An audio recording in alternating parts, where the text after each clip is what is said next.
You just won the calling, the Rosetta World Premiere. Why don't you introduce yourself to anyone that doesn't know who you are?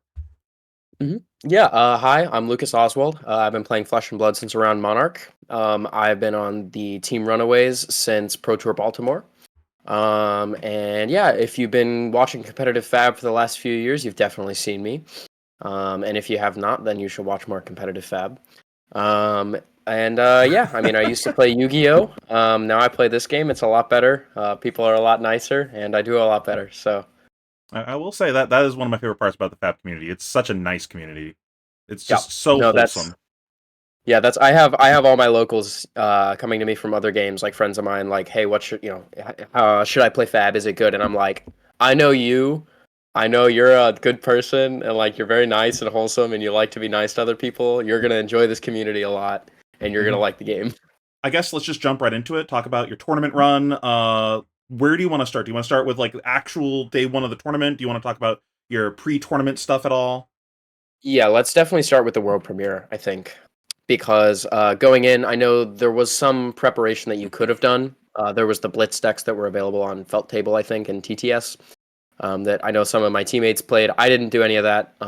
My first time playing with the cards was the world premiere, which was super sweet. By the way, everybody that was there knows like seeing cards open for the first time is insane. Like the guy to my right opened the Wizard Legendary for the first time, and so like seeing that and just being like, "What's going on?" Like I just like be looking through my pool. I see this like really bad Majestic. I'm like, "What does this do?" I open Call to the Grave, and I'm like, "This card sucks."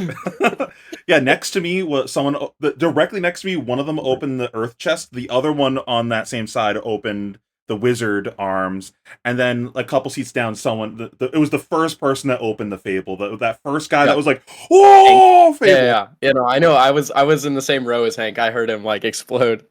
It's pretty sweet though. But in the world premiere, I played Aurora. I think I had a pretty okay pool. I haven't looked back at it now, knowing everything I knew back then. Maybe I should have been Florian, but I went 3-1. I actually ended up fatiguing two Florians and a Verdance. And then I lost to Dan on Verdance. We both kind of just drew really, really bad. It was actually a really funny game. We were throwing like 3-card threes and 3-card fours at each other the whole game. But it was sweet. And then after that, I played, I didn't play, but I grabbed my packs for another sealed pool. And then we ended up going back to a hotel by the event. And we kind of just tried to get some games in with all the heroes. Everybody who'd played, nothing but Earth, get some reps in with Lightning and vice versa. And we kind of came to the conclusion that you should probably be Florian most of the time, you should be Verdant some of the time, and then maybe there were some Aurora pools. We were all pretty much just going to avoid a Celio. We didn't really know how to build it yet, so we figured we just avoid that. And then we went over some super early, low level draft pick orders just to kind of see where we all were on that.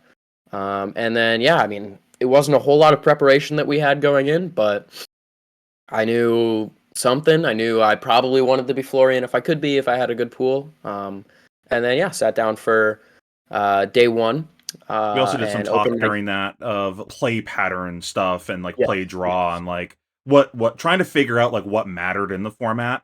How are we trying to win games and like different decision points that seemed important during games. Yeah, yeah. A lot of that was like we decided that we wanted to go first in pretty much every matchup, which is a big thing. I know a lot of my opponents made me go first when they won the role, which I thought was a pretty big advantage for me. Just the ability to set up auras or start winning the fatigue game first is really important, I think, in this format. Just in general, I think it's really hard to punish people for going first. The most that you can do most of the time going second is like 7 damage, which you just block 2 cards, throw another 3 for 7 if you have it, and then you're graveyard filled first and you're ahead. You get your first 5-card hand where you can kind of sculpt whatever you want to do before they can. I think it's a pretty big deal. I don't think it's like going first is like a huge deal, but I think that it is Small better to go edge. first. It's a small edge that I gained when people made me do it. Yep. So this is my seal pool from day one. You'll notice at the top right is kind of one of the biggest deals, which is your decompose cards. My decompose cards for this were pretty good. Having 2 red Cadaverous Tilling, as well as 1 red Summer's Fall and a yellow Rootbound Carapace, I think is pretty much where you want to be. And then I also have some blue decompose cards if I need to use them, but I think around 5 to 6 decompose is what you want. And you want 3 to 4 of those ideally to be pretty solid reds or yellows. And the 3 decomposed cards that I have up in the top right being Cadaverous Tilling, Rootbound Carapace, and Summer's Fall, I think are some of the best ones. Yeah, I remember a And lot of people then, yep, saying initially on that they were like, "Oh, I only got like 3 to 4. It's probably not good enough." And by the end, I was like, "I don't know. I feel like that's all I really needed, and like more is just gravy." yeah, you just need to do it. I mean, you need to decompose 2 times. Another thing about this format is that even if you're playing, like, we'll get to this more when I talk about my draft deck, but even if the decompose cards that you play are pretty bad, it's actually kind of okay. For example, if you're playing something like a blue Blossoming Decay, that sounds awful, right? It's a 2 card 4, it's a blue 2 block, but it's actually hard for your opponent to punish you a lot of the time. If you just attack for 3 and gain a life, they often can't use their whole hand anyway. So the fact that you're making progress and decomposing and they're probably not able to punish you every time is a pretty big deal. And so I think just like making sure that you have some decomposes enough. And then after that, just making sure that you play the game in the right way around those cards, I think Mm-hmm. is what you want to do. We settled on 12 blues as well the night before. We found that that was the number that we wanted. We wanted a lot of these blues to be able to turn on our weapon well. Sigil of Deadwood and Malefic Incantation were really good at this. The Sigil of Deadwood being the biggest, I think, like underrated card that I saw a lot of people not playing as many of into me, but I thought was a pretty big deal. It basically turns your weapon on 2 times by itself, as well as being a way to use your full hand and being pretty solid when Florian's hero ability is active. Just 2 unblockable damage over the course of a couple turns can be a really, really big deal in closing out games. Even just like Um, saying it's like 2 go again at blue is yeah, like that's it's a pretty good. very good rate. Especially it's unblockable, right? I Yeah. like they can't deal with the arcane. And then if we kind of move over to some of my Runeblade Reds, some of the more important ones, the Arcane Cussing and the Meet and Greet. If you scroll over a little bit, there's a second red Meet and Greet in the sideboard. This was a card that I was going to bring in over one of these Strength of 4 seasons into the Lightning Heroes. A lot of the time into the Lightning Heroes, the games can go pretty fast.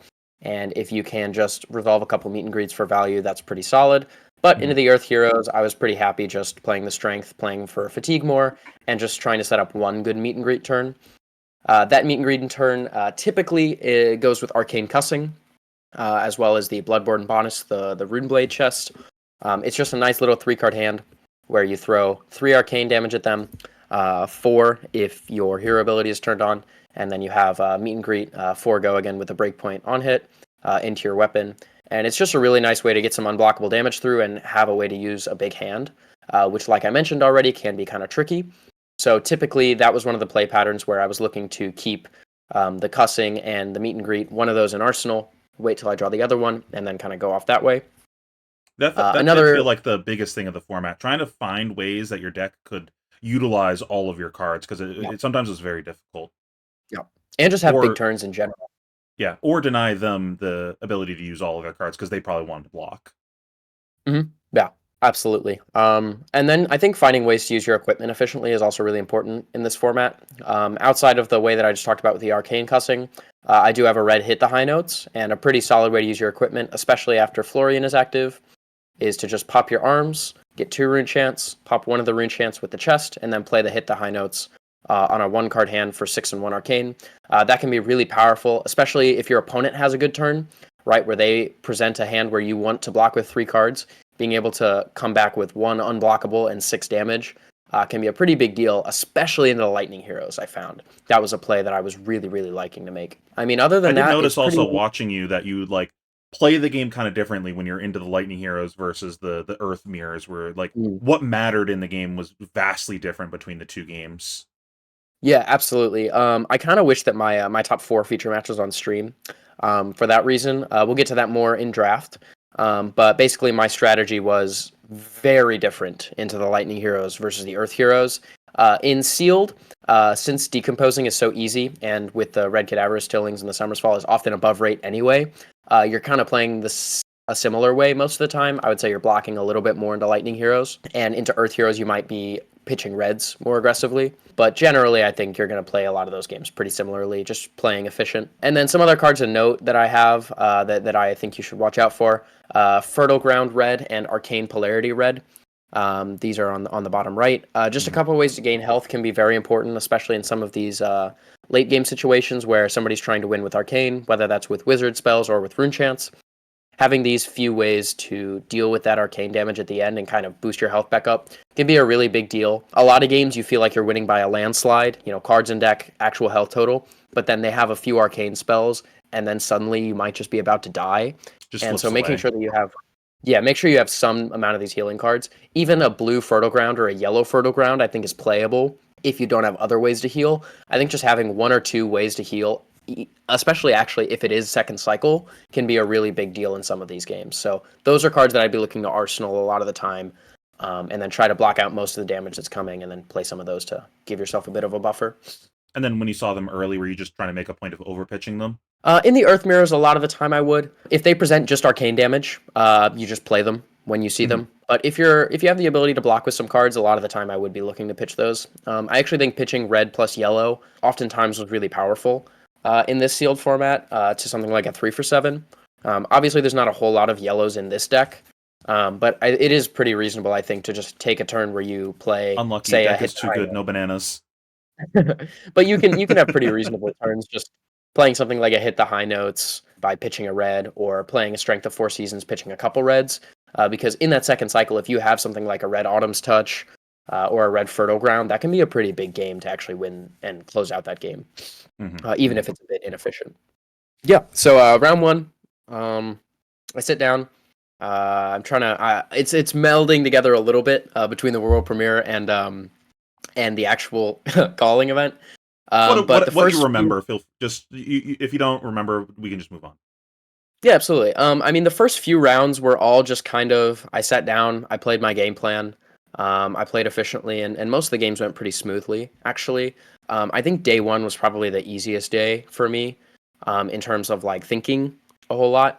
I think the first like 5 or 6 rounds, there were a couple challenging and really close games in there, but a lot of those were kind of just I was playing good solid numbers, decomposing on time, and then getting there in the end, whether that was through arcane damage or sometimes just fatigue. Played against a few lightning heroes as well. Actually, no, I do definitely remember round one. My round one opponent was playing Acilio, and his pool was maybe not amazing for Acilio. He was pretty unhappy that he lost to me. And he was a bad sport a little bit after he lost. I hit him with a good game, nice to meet you, good luck in the rest, and he just like stared at me. Didn't Can't say believe anything. I lost to this 12-year-old. Yeah, right. It's which I guess he probably shared that sentiment with a lot of people over the weekend. but yeah, day one, most of the lightning heroes were pretty easy. I think a lot of them probably should have been earth heroes. Every single time I played against an Ocilio over the weekend, I was just sitting there being like, please show me what's the sauce here. Like I want to know how I'm supposed to draft, how I'm supposed to play this in sealed. And then every time they just keel over and die, and I'd be like, I never got to see what the funny turn was. Exactly. Yeah, I don't think it's really a good hero in sealed. And then yeah, I had a pretty easy first 7 rounds. There were a couple games that were really close down to the wire, especially in these fatigue games where I win by like just one card, or like my opponent makes one misstep, and then I ended up getting there because of that. And then I lost the last round on stream to Michael Hamilton. You can go watch that game. He had a really good Summer's Fall that bottomed Red Harvest season of mine, so I could not gain the 3 life. And then that ended up coming back to bite me later in the game. I couldn't keep a hand and push when I needed to. But that was a good game. And obviously, like I said, it's on stream. You guys can go check it out. And then, yeah, 7-1 after day one. Went out with the homies, had some sushi. I thought about doing a little bit of draft. It was good sushi, yeah. I thought about doing some draft prep. I got invited to do a couple drafts, but ultimately I decided it was probably just better for me to get some sleep, kind of take some time off. I was pretty drained. Some of these games, some of these fatigue games can go a long time. Building your sealed pool and then playing 8 rounds of sealed, where I think probably like 4 or 5 of them were like super grindy earth fatigue mirrors. It's nice to just take my time and relax. So that's what I did.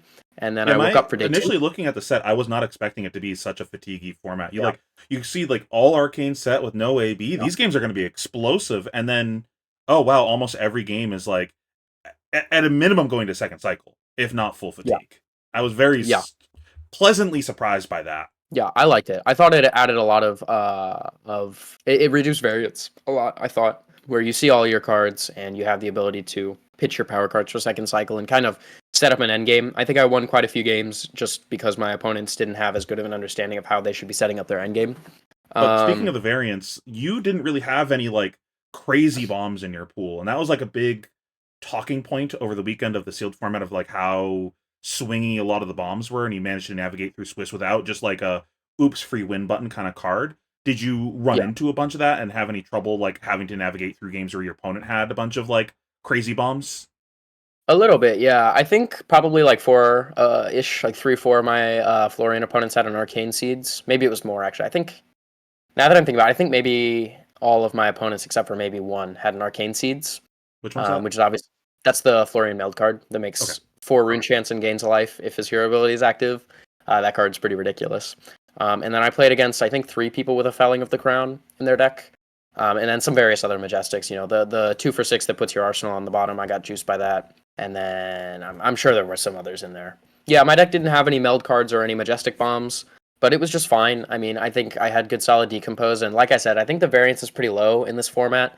Obviously, there are cards that do a lot by themselves, but at the end of the day, when fatigue is involved, really just maximizing your cards and knowing how to like actually maximize your cards, I think is a pretty big deal.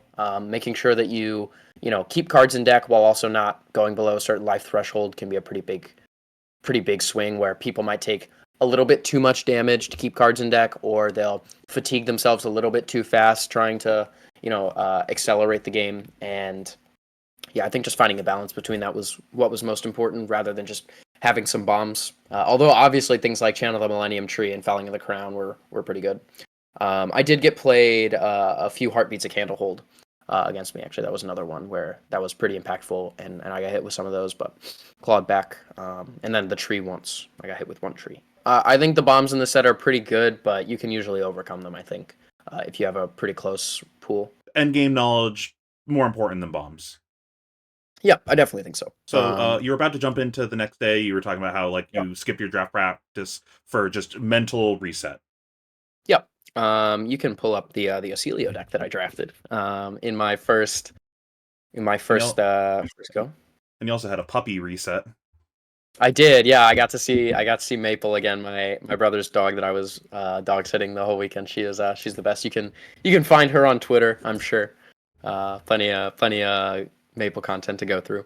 But going into day 2, my strategy was actually kind of to not draft a Celio. I played Aurora in the world premiere, and so I felt like I had a pretty reasonable handle on her. And then I played, obviously, Florian day 1, and then I knew a bunch of people who played Verdance, so I kind of knew what I was doing there. But we really didn't know what we were doing with the Celio until Yuanji kind of just started telling us, like, information that we thought was kind of suspicious, like yellow and blue flash are really good, and the open the floodgates, the 2 for 3 arcane that draws 2 cards is pretty good. And we were like, silly Yuanji, he doesn't know what he's talking about. Is that in And here? then This one right here. yeah, and then out of the 7 runaways that made day 2, 6 of them drafted Ocelio in the first draft, and 5 of them won their first round on Ocelio in the first draft. Oh! So yeah, it ended up being a good choice to listen to Yuanji. Yeah, my heuristic is kinda- listen to Yuanji, not Lucas. Yeah, it works a lot more at the time. But the way that we wanted to draft going in was just take the best element cards, find the open element we thought was the most important thing. Ironically enough, I ended up getting passed into by another Ocelio, and then I'm passing into somebody who ends up going Aurora. So maybe I didn't find the right element, but I thought I was the only Ocelio at the table. It felt like it was reasonable. The Earth cards were definitely being taken by the people not directly to my right, but everybody else to my right was definitely taking a lot of Earth cards. Mm-hmm. And then yeah, Wizard just seemed slightly more open on the wheels than Runeblade. I was wheeling like some zaps, and so I took the zaps, and yeah, I mean, it just ended up having a pretty, I think, okay Ocelio deck. This deck is definitely aiming to pitch stack most games, I think. Although I didn't realize that at first. My first game, I just got incredibly lucky. Basically, I went first, killed a Sanctuary, and then my next turn was like, do something, play a Sigil of Temporal Manifestation, and then my next turn, he like 4-card 2s me with a yellow Hocus Pocus. That ain't it. Yeah, and then I like keep a yellow flash in my hand that I'm going to arsenal and keep the rest of my hand. It does like a pretty reasonable amount of damage, and the Sigil hits the Comet Storm Shock, and I'm like, oh, this yellow flash just turned He's into dead. 5 arcane damage. So we're gonna do that, and then I end my turn on an Etchings of Arcana, which is the surge card that if it deals 4 or more arcane damage, you add a sigil back from your graveyard to your hand. It's just So I added back snatch. that. Yeah, I added, and this was also a turn where I played the flittering charge plus electromagnetic somersault combo that I know a lot of people kind of recognized as incredibly powerful. Basically, use 2 cards for 0 for 4 with go again, and then you get the 0 for 4 back, which is really really strong. But anyway, I play the etchings, get the sigil back, put it into play, and arsenal the flittering charge, and then I go into my next turn, and the sigil hits open the floodgates off the top of my deck, red, and he doesn't have a Sanctuary of Aria anymore. So I just play that, and then I draw 2 more cards. I play the flittering charge with go again, and it's GG, just shake like my hand. 15. GG, It's shake my it's hand. like it was like 25 damage in the first like 3 turns.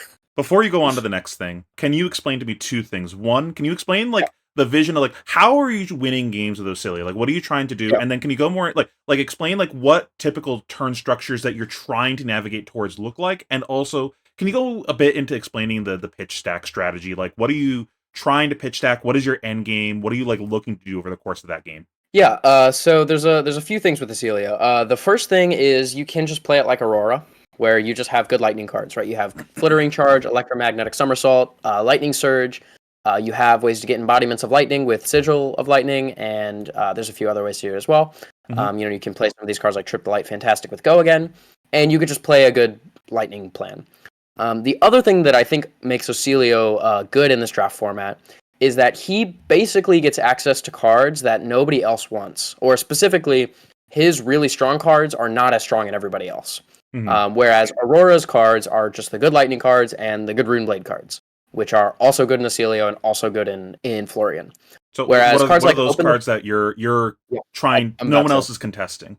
yes, the big ones I think at Lightning are Flash, Flash, Flash, Flash. I think that's the most important one. Where Flash is actually a really important card, I think, for setting up a lot of these Acilio pitch decks, as well as just some first cycle combos. And then the other ones are the Surge cards are all better in Acilio than they are in something like Verdance for the most part.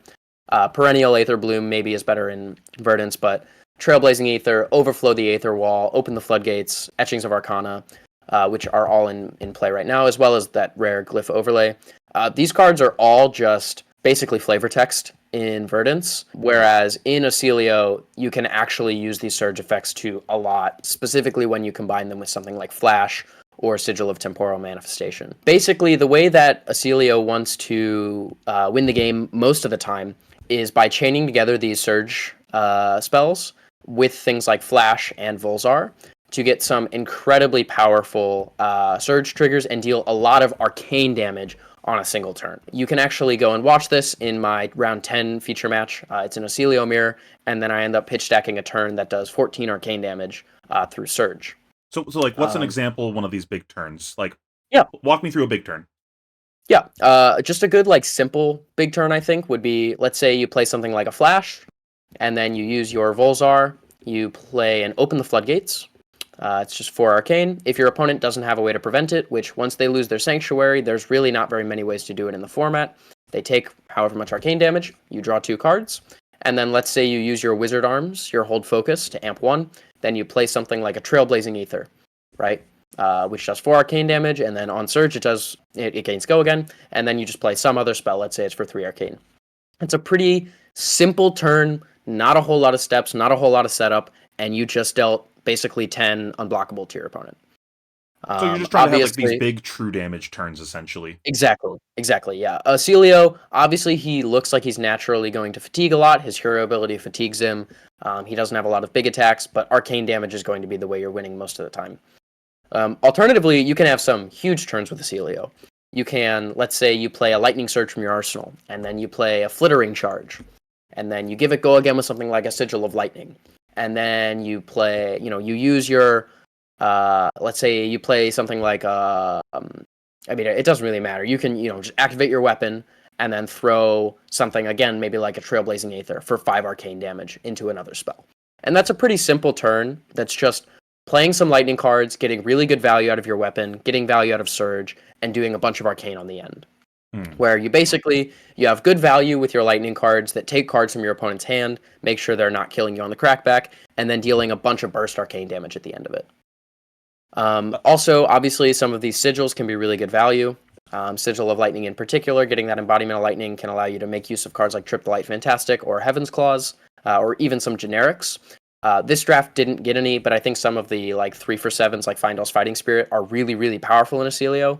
Starting off one of these really solid lightning or surge turns with 7 go again is really, really powerful, and can lead to some pretty ridiculous damage turns. How often were you actually using your hero power? So I actually did not use my hero ability very much. I think you are not using it a whole lot. One thing that you'll notice about this deck, though, is in this draft, I don't have a whole lot of examples of this, but there is one card in here that is basically just in there to be Acelio'd, and that is the yellow brush off.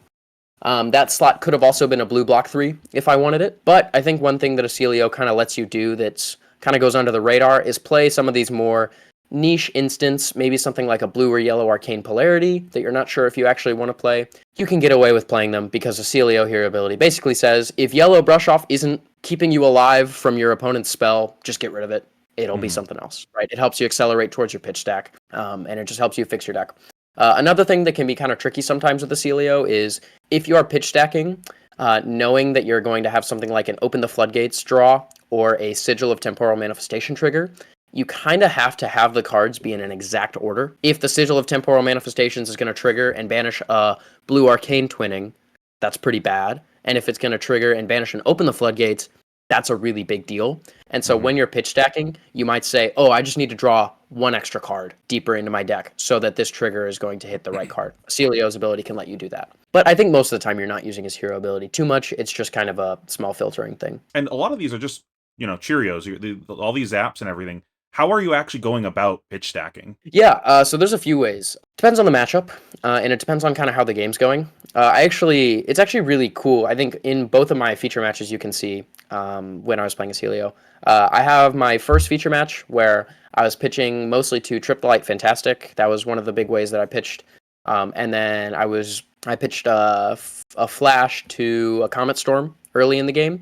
And that was kind of my big pitch stack turn. How I was setting it up was I had a turn where I pitched my whole hand to go Comet Storm, Shock, and pitch a card to Volzar. And that let me pitch the Trailblazing, I think it was the Trailblazing Aether and the yellow spell that I was going to draw off of the Open the Floodgates. But basically just using my hand super inefficiently to deal a bunch of arcane damage and set up a pitch stack. But also I think some of the like unsung heroes of Acelio are cards like Trip the Light Fantastic and Heaven's Claws. Just these cards that let you have a reasonable turn while also pitching a red efficiently can be a pretty big deal. The other thing about Acelio, though, is I don't actually think that your Surge cards have to be red. They can be yellow and they can be blue. It's okay. They still get their triggers off, and since it's unblockable damage, you're losing some points, but it's not like it's a fatigue game, right? You're just trying to get whatever their health total is down. So if they're at 10, if you throw 5 yellow spells at them, that's good enough. You don't need these huge red spells to do 15 damage or whatever. You just need to get over the hump. But in my game against Michael Hamilton, he was playing Verdance, and he was mostly attacking me with arcane damage. So I didn't actually have the opportunity to use my cards efficiently. So there was actually a few times where I just pitched a card to Volzar to pitch stack. There was actually a turn cycle where I pitched a full card on his turn to Volzar and a full card on my turn to Volzar because I couldn't do anything else. Just to try and set up my pitch stack, which is kind of silly, but you do what you got to do sometimes. Yeah, Cody was talking over the weekend about one of his favorite plays was he went second, he drew up, and he just no attacks pass because that was just the correct thing to do in that situation. And it's interesting seeing all the little sometimes it's correct to not make the just raw math play in this format. Yeah, I think it'll be cool to see Acelio evolve because I think there are some decks that will be wanting to aggressively pitch stack a lot. I could see things like the generic 2-for-6, the generic 1-for-5, just any sort of ways to have an attack by pitching cards be really important. But you can also first cycle a lot of powerful turns, right? Like I said, my first game, I got really lucky, but you can just first cycle them. You're a wizard. You can deal a lot of arcane damage. Things like Etchings of Arcana and Trailblazing Aether let you go pretty above rate while dealing arcane damage. And you can absolutely just get through that Sanctuary of Aria immediately and just kill people. Super easy. People don't use their hand super efficiently in this format, so you actually most of the time have a lot of time against these Earth heroes. They're just throwing sevens at you a lot of the time, and that's kind of all they can do. And if you're doing 8 unblockable, what are they going to do? They're going to take it all and then throw 7 at you. And then if you need to take your time and set up a pitch stack, it's okay. Block 2 cards, pitch a card, play a card. Not a big deal. Maybe call them a clown when they don't use their embodiment of Earth because you didn't actually attack them. Yeah. Yes. Exactly. Yeah, I don't think Michael used his embodiment of Earth once, and he had like 5. Okay, so round 2 of your first draft. We stopped at your first round. Oh yeah, round 2 was the stream match where I pitch stacked the 14 damage turn. That was a strat that I made up on the fly. I didn't know that was what I was going to do going in. I actually didn't even realize that Ocelio could effectively pitch deck going in. I just we started playing the game. I realized that I probably wasn't going to be able to win otherwise, so I just started stacking, and it worked out. And then my round 3 was also on stream against Michael Hamilton. I made a pretty big misplay at the end, just misremembering my pitch deck. I said at the event that I punted, but I think I actually misread one of the cards. I think I had a yellow flash when I thought I had a red. So I'm not sure if I had a better line to win that game. But he had a clutch pulsing Aether life to gain exactly 1 life and live at 1, and then just killed me on the next turn with Arcane, which that's okay.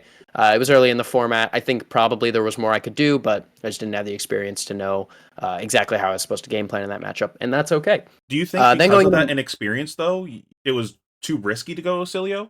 Maybe. I mean, that was going into day 2. That was a lot of our strategy. Was we don't really know a whole lot about this hero. We're gonna try and avoid it if we can. And then we all drafted it anyway. And he's hard, right? He's really challenging to play. He's got a lot of complex play lines. You know, you have to do some pitch stacking. And I mean, honestly, like, it was very mentally taxing to pitch stack a hero that I'd never played before in a draft deck that I just built with cards that I've never played with before, not really knowing what to play around and what to do. So it was interesting. And clearly, obviously, I made a pretty big misplay at the end there. Yeah, my head is not big enough to do that. Yeah, it was interesting, I thought. It was actually a really fun puzzle to solve at the event. And I'm very happy that I 2-1'd. I mean, obviously the stream match that I had where I had the sweet result was a highlight of the event for me, and I know for a lot of people, but I mean, that's how it goes, right? Sometimes you mess up when you're learning new things, and that's all right. Mm-hmm. Learning begins but with at that point, yeah. But at that point, I'm X-2, and then we have 3 rounds left. Going in, I know I'm probably in a position where I need to 2-1 to make top 8 for sure. If I win the first one, and then I win either one of the last 2 rounds, I should be in. If I lose the first one, I might already be dead. But I sit down for my draft, and basically nobody passes me anything good, like, for the whole draft. They're just passing me, like, I didn't see a decompose card the whole draft. I think maybe I saw, like, a yellow blossoming decay, pack 1, pick 1. Mm-hmm. And then after that, I didn't see a decompose card for the entire draft. I ended up going Florian. I ended up not drafting any decompose cards. And my whole strategy was just, I had a bunch of 3-for-7s, and I had some Runeblade cards, and I had some 3 blocks, and I was just going to try and play value and probably end up fatiguing people. Day 2, I drafted Florian, and it was kind of mid. I didn't have a whole lot of decompose cards, mostly just 3-for-7s. I don't have the draft deck list with me. It won't be on the screen, but there's no decompose cards. It's just a bunch of 3-for-7s and Runeblade cards. I fatigued my first opponent. He had an Arcane Seeds life. He had a Thistlebloom life. He had a bunch of Fruits of the Forest. His deck was actually really, really good. He ended up making top 8 as well. His name was Eric. So congrats to him on the finish. And yeah, I just fatigued him in the mirror. Pretty solid. I had Sigil of Deadwoods and Sigil of Earth, which were pretty big for me. Just being able to fatigue him at the end by just playing auras again and again, and triggering my weapon more often than him. So my deck was okay. It just didn't have any decompose. Which I think is okay in draft. It's a little worse in the Earth Mirrors. And then second to last round, again, I need to win one of my last 2 rounds, and then I get paired into my friend and teammate Michael Dalton, and he is already locked for top 8. So friend is a strong word. Definitely friend and teammate Michael Dalton. But he's already locked for top 8, and like I said, I just needed to win one of the last one. He just conceded, and then we just ate food and waited for a while. And then at that point, I'm locked for top 8. So I'm super happy. I'm, texting Yeah, I'm texting my coworkers, my family, my friends, my locals, everybody. I'm just like, Your hey guys, I did dogs. this. Pretty sweet. And yeah, so I was super excited at that point. I played my last round against Andrew Lorenz, I believe is his name. He also top aided. He was playing Aurora, and he had a really good pool or a really good draft deck. And then he ended up beating me, but at that point I was already locked, so wasn't that worried about it. So I finished X and 3. I was sixth seed, I believe. Yeah, we sit down to draft. I end up drafting a really sweet Florian deck. I think there's a lot to talk about in it. You can pull it up. I pack one, pick one, a Germinate. It's actually a I foil hear that's a stamped good one. Germinate. I hear It's a that's a good foil one. stamped Germinate. So it's a pretty good pack one, pick one. I see that the pack is like, yeah, I actually don't think it's in the picture here. Yeah, it's totally just not in the picture. Let me count real quick. 3, 6, 9, Bro, you're 12, such a 17, clown. What is 19, this 20. deck you sent me? Yeah, You don't even this have a is real this is deck. this is 29 cards on the screen, but there is a foil Germinate in there, I promise. That is the 12th blue. What happened But to I it? ended up, I don't know, it's in a deck box somewhere with the other stuff I pulled, I'm Did you sure. eat it? But anyway, there's a Germinate, I promise. You can ask Eric. Yeah, again, I got Decompose cards this time, but if you zoom in on the top, it's kind of hard to see the colors of those, but that is a blue Blossoming Decay and a yellow Summer's Fall, and That those ain't are it. my those are my two Decompose cards. That ain't it. So yeah, they're not great. Going in, my well-grounded, my Earth Boots is basically just scare target opponent. That's all it does. But again, I have a bunch of 3-for-7s. I have some efficient plays. I have some okay cards. The thing about draft in this format is draft is much lower powered than sealed. Hmm. Sealed, you always get decompose on pretty early, and you always do something that's close to rate. In draft, there's a lot of 4-card threes, and there's a lot of just I don't do anything.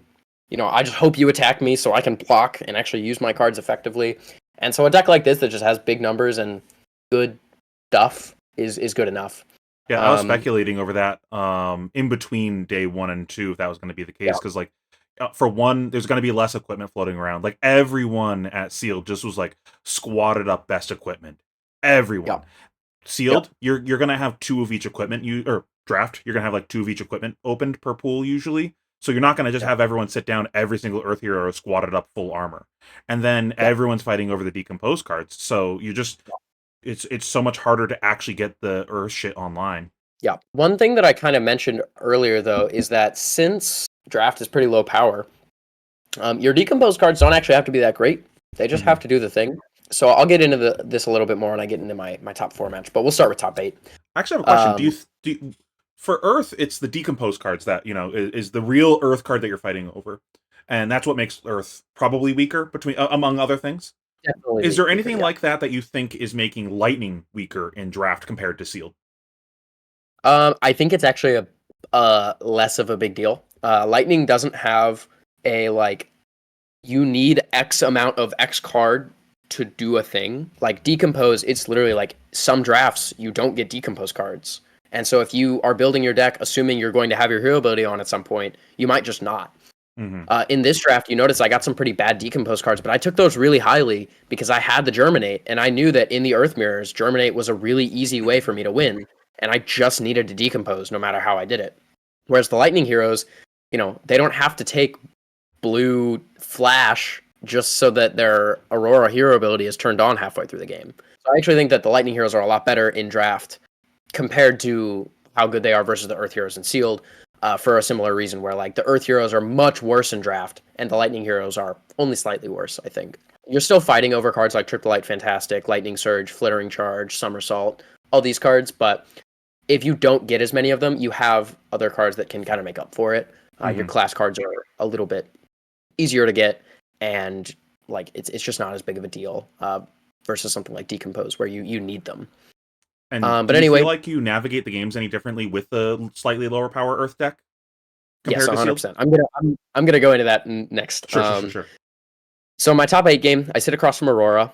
I know that the strength of my deck is that I have 3-for-7s and I have 3 blocks. I have a lot of efficient plays. I have these 3-for-7s down here, but I also have Harvest Season, which is basically 3-for-7. I have Condemned to Slaughter, which if I make another aura, whether that's off of a Malefic Incantation or my arms or whatever it is, a Sigil of Deadwood, That's another 2-card 7. And then I have a bunch of 3 blocks. So I know that my game plan into at least the Lightning Heroes for sure is just to play super efficiently, block 3 when I can, throw efficient attacks, and just kind of outvalue them. Mm-hmm. And that's what I did in top 8. I sat across from Noah Clark. He had a pretty medium Aurora deck. And I mean, I just blocked efficiently, played efficient hands, played 3 for 7s, and he just kind of died. Going into my top 4 match, though, I knew it was going to be a little bit different because I was playing a Florian Mirror. In the Florian Mirror, like we mentioned, maximizing all of your cards is what the game ends up being about most of the time. And I have this really powerful Majestic in Germinate, as well as just a lot of other payoffs like the Sigils at blue, the Arcane Cussing, the Malefic Incantation, etc. So into the Earth Heroes, my game plan was basically just to decompose at all costs, and then, after that, probably end up fatiguing them, because I do still have a lot of powerful 3 for 7s. So on the turns where I'm not decomposing, I'm still having good fatigue math, good solid value math. I'm probably going to be ahead a lot of the game. Mm-hmm. And then, like we mentioned earlier, it's really hard for people to use their hands on offense and to punish you for having off turns. So even if my 2 decompose cards are going to be a 2-card 5 and a 2-card 3 gain a life, it's probably okay because they're not going to be able to punish me. And that ended up coming true. When I played my Summersfall and when I played my Blossoming Decay, even though they weren't the most efficient plays, what Eric did was just block a card and then throw the same turn he would have thrown if I attacked him for 6. Right? He just didn't block an extra card, right? He got to pitch some reds to a second cycle, but I got to decompose, which ended up being my game plan. And then I was pretty ahead most of the game. And then at the end of the game, I ended up playing the Germinate for full value. Like, pitched 2 blues for it. I made 8 rune chance. I gained 3 life. And he was at like 7 or something like that going in. So, it was pretty easy. You ended that easy game with everyone. armor still on the table, even. Yeah, I was pretty ahead most of the game. He got pretty low, and then he had pitched 2 red fertile grounds early, so I knew those were going to come around and gain a lot of health. And those like let him stay afloat for a little bit, but really it felt pretty much in my control most of the time. And then once I played the Germinate, it was just sealed. Like the game was just over, right? He plays like a 2-card 6 or whatever, IP2s, and then I just gained some life and have more arcane in play than he can block, so he just like pitch his whole hand to Sanctuary and block some cards, but it really doesn't matter at that point. I'm up a few cards in deck. I'm up a bunch of life. Still have my Well Grounded, which is on. So yeah, I mean that game was pretty easy, I think, but it was worth noting that the strategy of just decompose at all costs did end up coming into play and mattering for sure. Because I think if I didn't decompose, that game would have been a lot harder to win without the Germinate, without the Well Grounded. Without some of the other payoffs that ended up mattering, like the Sigils. So I think in the Earth Mirrors, you really want to make sure you have some amount of decompose and you just get it at all costs. And then in my finals, obviously that one was on stream. You guys all saw that. Another game, I mean, Michael made me go first, which again, I think you're supposed to go first in every matchup with every deck. So I was pretty happy when he Winning made the me die go rolls first. extra steps. And then I open my hand and I have a red Malefic Incantation and a Sigil of Deadwood. And so I'm just ecstatic because this hand is like so Didn't you good. It's didn't you like, open that also in the top 4? I think yes, but I think I went second. I know you had a I Decompose and a Malefic in your opener, at least in that game. maybe I don't remember the exact early stages of that game. But yeah, I mean, I had a good start, and then if you watch the stream, obviously the Arcane Cussing ended up being a pretty big deal. We fought over that. He made some inefficient plays to try and prevent it from happening, and then it still happened. And yeah, after that, it was pretty much over. Arcane Cussing, I think, just kind of showing off is like one of the reasons, just like unblockable damage being really big in this format. You can block most damage, so any way that you have to get Arcane through is a pretty big deal. And then I also made a play that I made a lot throughout the weekend with Rune Ranger Swarm and Meet and Greet with the arms. Cards like Meet and Greet and Consuming Volition are pretty face up a lot of the time. You're just trying to trade them with a Sanctuary of Arya. But hiding them with something like a Rune Ranger Swarm where you're saying, oh, I just popped my arms to play this 3 and give it go again. Are you really going to block the one with your Sanctuary? Because I might not have something like a Meet and Greet or a Consuming Volition, and then you just look goofy. And then, Or you you see just on change stream plans that and set it instead, and you might be able you to could do that. navigate it either direction. Exactly. But yeah, and then that was pretty good on display. And then yeah, just 3 for 7, 3 for 7, 3 for 7, just playing super efficient.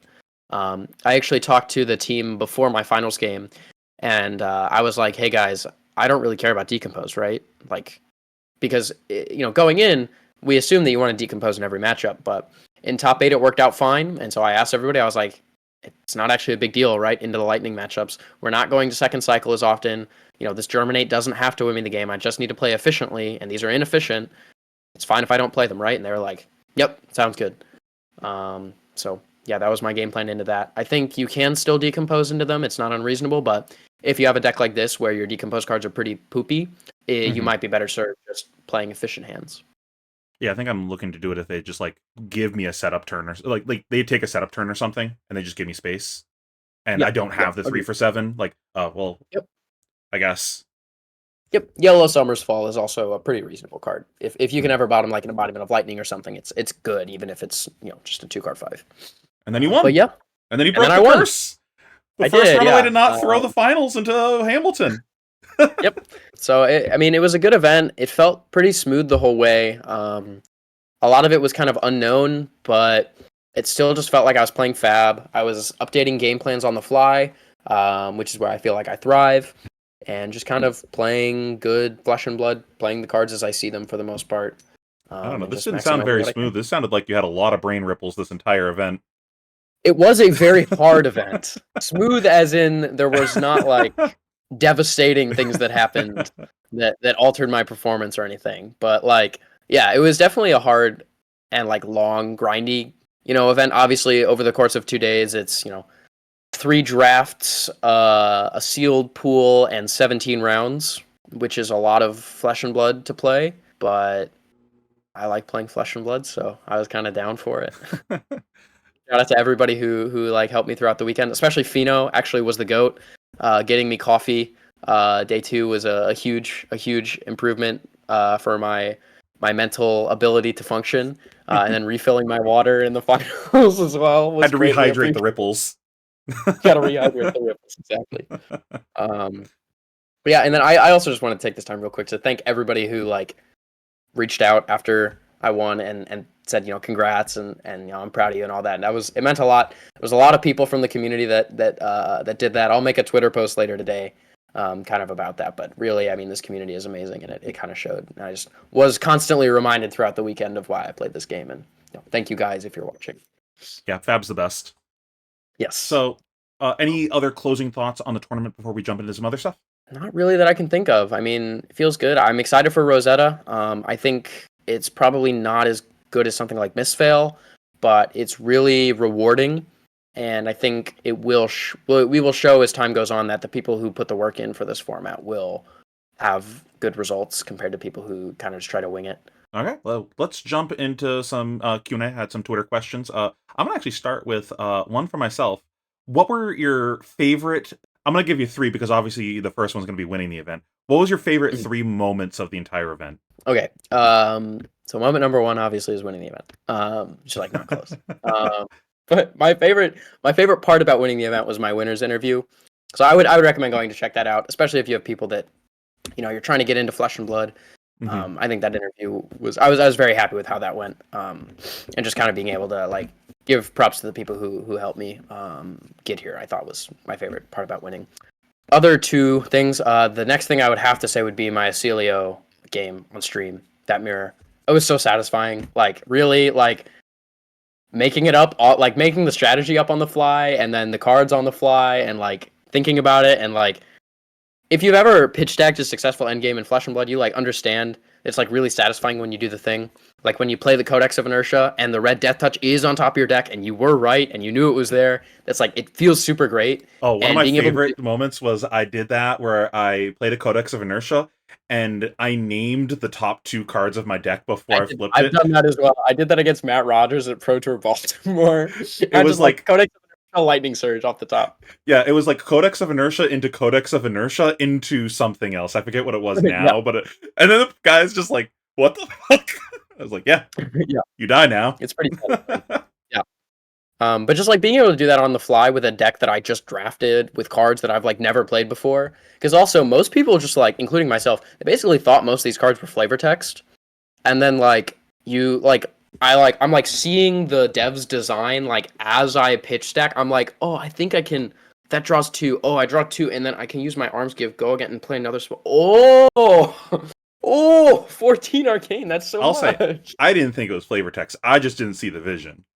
Yeah, yes, They're of course. so intentional with their design in this game that I tend to try to when I'm actually trying to dissect things, I try to do the thing of like, if I was on their side, why would I have designed the card this way? Like there's clearly a reason that it's this way. They don't just do things for the sake of doing things. Well, and I also that turn you notice I actually tanked for a while on that ending turn, and that's because I had other lines I could have taken as well. I had Overflow the Aether Wall, the card that gains 2 resources, and I had a flash to give it go again, and potentially the Open the Floodgates go again. So I could have tried to manipulate my amp to where I gained the 2 resources off of that.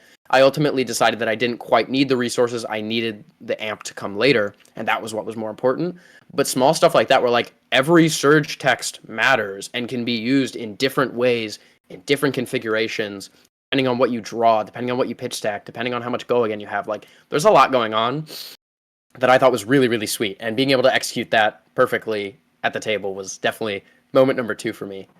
And then moment number 3 is when Dalton and I got paired for the second to last round.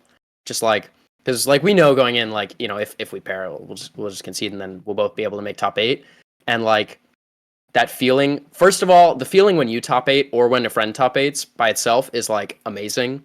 Like that's it was at US Nats this year when Dalton won his win and in to top 8, and I was like the first one to see him afterwards, and I like, you get that moment where like, come on, you get the big old hug and you're both super excited.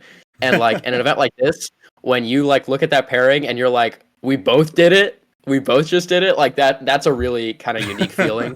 And so like that first like hug, we're like, holy shit, like we did it again, 2 of us in top 8, that just feels amazing. So I would say that's like my other biggest moment. Are you still sore from the bear hug I gave you? No, I was appreciated. It was appreciated. Okay, next. Mara wants to know, did the bag of ham sandwiches that you brought help you with the event? I didn't bring any sandwiches. Oh, I think Yeah, I she don't thought know. I think she thought I was interviewing a different child. Yeah, no, that's just not me at all. Dude, I actually did. I probably didn't eat enough food over the weekend, but Lucas asks, I'd like to know what it's like being Lucas number 1. is this barding? I guess I think so. it's probably Lucas barding.